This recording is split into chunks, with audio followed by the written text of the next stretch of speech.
नीरा Hindustan news channel में आप सभी का स्वागत है। मैं हूँ रीम फातिमा। देखिए रिपोर्टर कारी हसीब की खास रिपोर्ट। मेरा नाम माया देवी। क्या बताएं? माया देवी। माया देवी जी। तो माया देवी जी, कुछ आपकी समस्याएं हैं कुछ घर को और किराएदार को लेकर के? हाँ जी, हमारा मतलब कैसरबाग में एक मकान है पुराना, तो मेरे हस्बैंड ने खरीदा था उसको जी 2009 में जी। और वो अपने भतीजे को मतलब रहने के लिए दे दिया था कि आप 2-4 साल इसमें रहो, फिर अपना मकान ढूंढ लेना, बनवा लेना, तो खाली कर देना। तो वो रेंट पे रह रहे थे, तो उन्होंने अपना रेंट पे खाली करके अपने हमारे उस मकान में रहने लगे कि चलो जब तक आपका बना नहीं तब तक आप मतलब रहिए इसमें। इसके बाद में वो 2-4 साल के बाद में फिर हमको जब जरूरत पड़ी पैसे की, तो क्योंकि शादी वादी करनी थी बच्चों की, पैसा था नहीं, बिल्कुल सारा पैसा उसी में लगा दिया था जी। अब उसको बेचने की बात आई, वो बेचने के लिए ही खरीदा था प्रॉपर्टी के तौर पे कि ये कभी बेच देंगे, जो पैसे आएंगे उसके शादी ब्याह करेंगे, इन बच्चों को कोई दुकान खुलवाएंगे। हाँ, भविष्य के लिए उन्होंने खरीदा है कि जब जरूरत कभी पड़ेगी हमें तो ये एक हमारा मकान है इन्वेस्टमेंट के तौर हाँ, इन्वेस्टमेंट के लिए, और हमें जरूरत पड़ेगी तो इसे हम सेल आउट करके अपनी जरूरतों पर हम इसे इस्तेमाल करेंगे। ठीक है, तो अब वो क्या कह रहे हैं? अब वो कह रहे हैं कि अभी मतलब मैं 2 साल में खाली कर दूंगा, क्योंकि मैं बनवा रहा हूँ, मैंने 2 कमरे बनवा लिए हैं, उसमें शिफ्ट हो जाऊंगा तो खाली करवा दूंगा। इसके बाद 2 साल के बाद में फिर हस्बैंड ने मतलब उनसे पूछा कि भैया सुरेश खाली करो, प्यार से दुलार से हर तरह से अपनी समस्याएं की मेरी समस्याओं को गंभीरता से लीजिए और हम बहुत परेशान हैं, मेरी परेशानी को आप समझो, इसको मजाक में मत बोलो। लेकिन इनने कोई तवज्जो नहीं दिया, फ़ोन नहीं उठा रहे थे कि मेरी तो पोस्टिंग कानपुर हो गई है और मैं टाइम नहीं मिल पाता, जबकि ऐसा कुछ नहीं था। बहाना कर करके महीनों तक इनकी तबीयत भी खराब हुई, देखने नहीं आए कि देख जाओ करके, इलाज के लिए भी पैसे नहीं हैं और मैं परेशान हूँ, टेंशन है, रात को नींद नहीं आती है, खाली करो उसको, पैसे की बहुत समस्या है। लेकिन ये मतलब बहाना बनाते रहे, नहीं आए सामने। फिर नहीं, तो अब इसे बहाना बना रहे हैं तो आपने कोई कानूनी कार्रवाई की इन पर? कानूनी कार्रवाई मतलब कोई मतलब पुलिस में कंप्लेन वगैरह? जी हाँ। तो उसकी कॉपी वगैरह कहाँ है? तो आप वहाँ गई जब वहाँ पर जी, तो उन्होंने फिर क्या बताया थाने वगैरह में, क्या कहा उन्होंने? उन्होंने मतलब ये कहा था कि ठीक है आप FIR करवाइए, इनके खिलाफ नहीं खाली कर रहे हैं, ठीक है, और इतना सब कुछ करने के बाद में खाली क्यों नहीं कर रहे हैं और इसको आप बेचना चाहती हैं, आपके नाम हाउस टैक्स भी आपके नाम है, जल निगम का भी सब, बिजली कनेक्शन आपके नाम है, सारी सब कुछ आपके नाम है, तो ये खाली क्यों नहीं कर रहे? क्या नाम है भाई आपका? जी, मेरा नाम अरुण कुमार है, अरुण कुमार सिंह। अरुण कुमार सिंह जी जी, ठीक है, अच्छी बात है। तो आपकी कुछ समस्या है घर को लेकर के?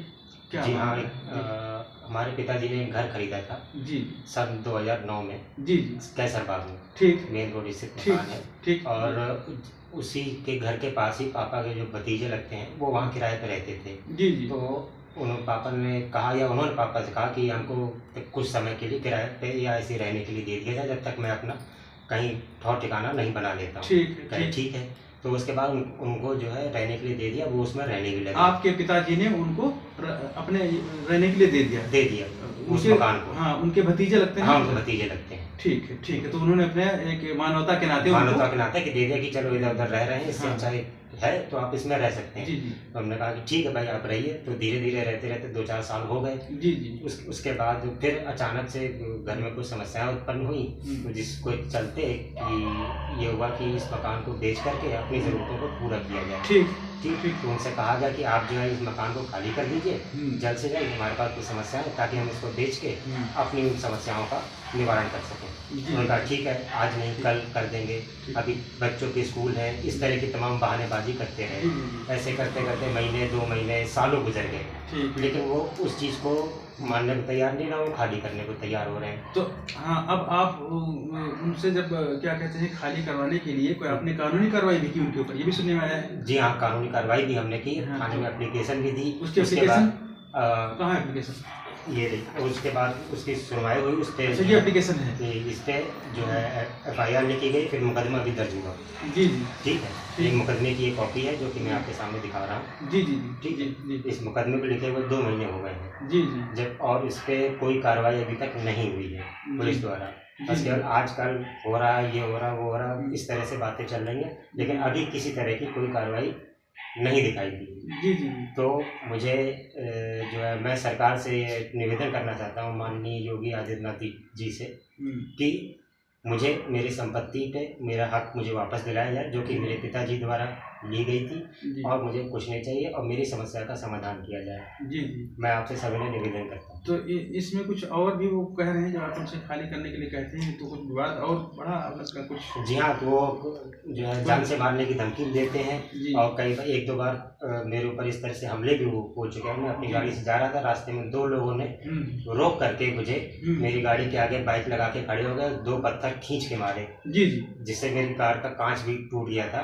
वो मैंने कांच कंपनी में मैंने रिप्लेस कराया, उसका बिल भी है मेरे पास। जी जी जी, तो उसकी फोटो भी है, मेरा कांच टूटा हुआ था। अब वो कांच ना होता तो शायद वो पत्थर मेरे सर पे लग सकता था, किसी तरह की बड़ी घटना हो सकती थी। ये आपको खतरा महसूस होता है? जी हाँ, मुझे जान माल खतरा महसूस होता है। 2-3 बार इस चक्कर से मैं अपनी नौकरी तक छोड़ करके घर पे बैठा हूँ। तो शासन प्रशासन से आप सहयोग चाहते हैं? जी हाँ, हम पूरी तरह से चाहते हैं कि शासन प्रशासन मिल करके जो है मेरी समस्या का समाधान करे। मैम, आपका क्या नाम है? मेरा नाम माया देवी। अच्छा, आप कुछ कहना चाहेंगे इस प्रकरण में?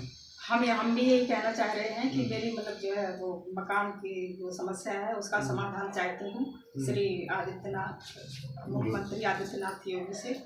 मेरी मतलब निवेदन है कि मुझे सहायता मिले, शासन प्रशासन से मेरी सहायता की जाए। मुख्यमंत्री जी से आप चाहते हैं कि आपका सहयोग करें? क्योंकि हम घर में सब दहशत की वजह से बंद हैं, कैद हैं, और मतलब डर के मारे कहीं निकलना नहीं चाहते। मैं कहाँ जाऊँ, कैसे, क्योंकि वो धमकी मिल रही है कि बाहर निकलोगे तो ऐसा कर देंगे, वैसा कर देंगे, जान से मारने की धमकी दे रहे हैं। और आपको कुछ अपनी ज़रूरतें हैं जो मकान बेच करके वो पूरा करना चाहते हैं?